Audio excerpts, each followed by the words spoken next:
श्री गुरुचरित्र अध्याय 52 श्री गणेशाय नमः. नामधारक विनवी सिद्धा श्री गुरु निघाले श्री शैलयात्रेसी. पुढे कथा वर्तली कैसी विस्तारेसी मज सांगावे सिद्ध म्हणे शिष्योत्तमा. काय सांगू सद्गुरु महिमा आता वर्णनाची. झाली सीमा परी गुरुभक्ती प्रेमानावरे श्री गुरु सिद्ध झाले जावयासी श्री पर्वती. यात्रा उद्देशी हा वृत्तांत नागरिक जनासी कळला परी. तत्काळ समस्त जन आले धावत. नर नारी सर्व मिळाल्या बहुत. श्री गुरुसी प्रार्थिते अनेक भक्त. श्री पर्वतासी स्वामी का जाता आमासी भासते व्यक्त. तुम्ही अवतार करता समाप्त निरंतर असा आपण अव्यक्त परिजनासी सुव्यक्त दिसत होता. तुमचे चरणांचे होता दर्शन पातकांचे होत असे दहन. आता कैसे करतील जन म्हणून लोटांगणे घाली ती पुढे आम्हासी काय गती. आम्ही तरावे कैशारीती. स्वामींचे चरण नौका होती तेणे पार उतरत होतो. तुम्ही भक्त असं कामधेनु परी कामना पुरवित होता बरी. म्हणून जगलो आजवरी या उपरी आम्ही करावे. स्वामी करिता गाणगापुर झाले होते वैकुंठपुर. आता दीपाविने जैसे मंदिर तैसे साचार होईल हे. तेव्हा श्री गुरु समस्त जनाप्रती हास्य वदन करुणी बोलती. तुम्ही मानू नका खंती सांगतो यथास्थित ते ऐका.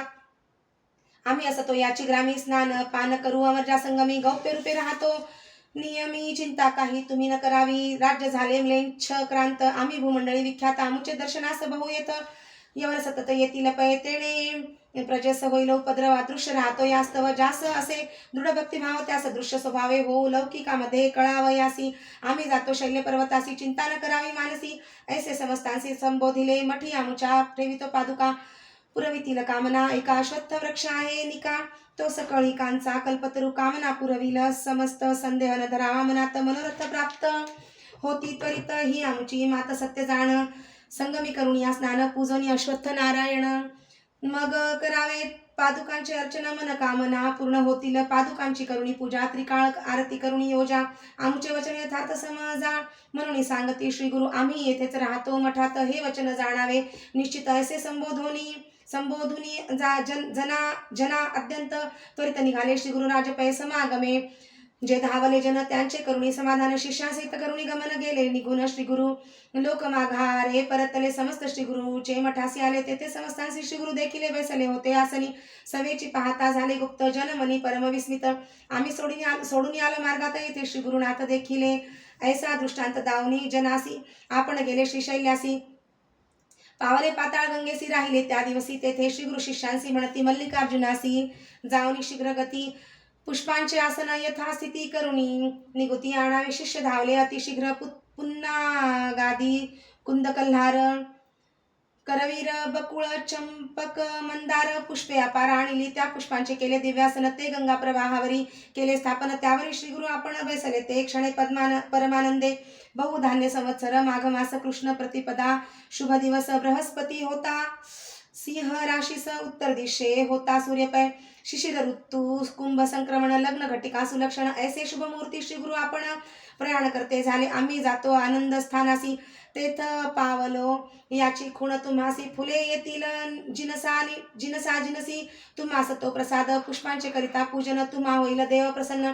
भक्तिभावे करावे जतन प्राणा समान मानुनी. आणिक एक ऐकायुक्ती जे कोणी माझे चरित्र गाती. प्रीतीने नाम संकीर्तन करीती ते मज प्रिय गमती फार. आमुचे चरित्र जो का पठण करी त्यास लाभती पुरुषार्थचारी. सिद्धी सर्वही त्यांच्या द्वारी. दासी परी तिष्ठतील त्यासी नाही यमाचे भय. त्यास लाभे लाभ निश्चय. पुत्र पौत्रासहित अष्टैश्वर्य अनुभवनी निर्भय पावे मुक्ती. या कारणे असू द्या विश्वास सुख पावला बहु अस. ऐसे सांगुनी शिष्यास श्री गुरु तेथून अदृश्य झाले. शिष्य अवलोकिती गंगेत तो दृष्टी देखती श्री गुरुनाथ. बहुत होऊनी चिंताक्रांत तेथे उभे तटस्थ झाले. इतुकियात आला नावाडी तेथे.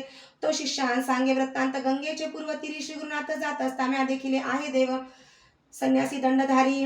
कशायांबर वेष्टिले श्री सुवर्ण पादुका चरण माझारी. कांती अंगावरी फाकत असे. कलिकाळास्तव गुप्त होऊनी आपण असतो गाणगा होऊनी. तुम्ही तत्पर असावे भजनी ऐसे सांगा म्हणून कथियले. प्रत्यक्ष पाहिले मार्गात तुम्ही का झाले तर चिंताक्रांत. पुष्पे येतील जळात घेऊन निवांत रमावे. नावाडी याने ऐसे कथियले. त्यावरून शिष्य हर्षले. इतुकियात श्री गुरु प्रसाद फुले आली प्रवाहात वाहत. तीर्थगुरु प्रसाद सुमने काढोनी घेतली शिष्यवर्गाने. मग परतले आनंदाने श्री गुरु ध्यानी मनी करीत. खूण सांगतो एका आता श्री गुरु गाणगापुरी असता. बहुत शिष्य होते गणितान आठवती ये समय. ज्यांनी केला आश्रम स्वीकार आश्रम स्वीकारते संन्यासी थोर थोर तीर्थे हिंडावया गेले फार कृष्ण बाळ सरस्वती प्रमुख ते शिष्य झाले गृहस्थ केवळ ते आपल्या गृहिनांदत सकळ तारक होते श्री गुरुनाथ प्रबळ भक्त परिमित तारिले श्री जगद्गुरुच्या समागमी चारी जण होतो आम्ही सायनदेव नंदी नरहरी मी श्री गुरुची सेवा करीत होतो चौघांनी घेतली पुष्पे चार श्री गुरु प्रसाद वंदिली श्री ही पहा म्हणून पुष्पे करी घेऊन झडकरी दिधली चौघांनी चारी पुष्पांसी मस्तकी धरली भावेसी आनंद झाला नामधारकासी श्री गुरु प्रसाद त्याची दृष्टी पडला इति श्री गुरु चरितामृते परमकथा कल्पतरो श्री नृसिंह सरस्वती उपाख्याने प्रसाद प्राप्ती नाम द्विपंचाशत्तमोऽध्यायः श्री गुरु दत्तात्रेयार्पणमस्तु श्री गुरुदेव दत्त।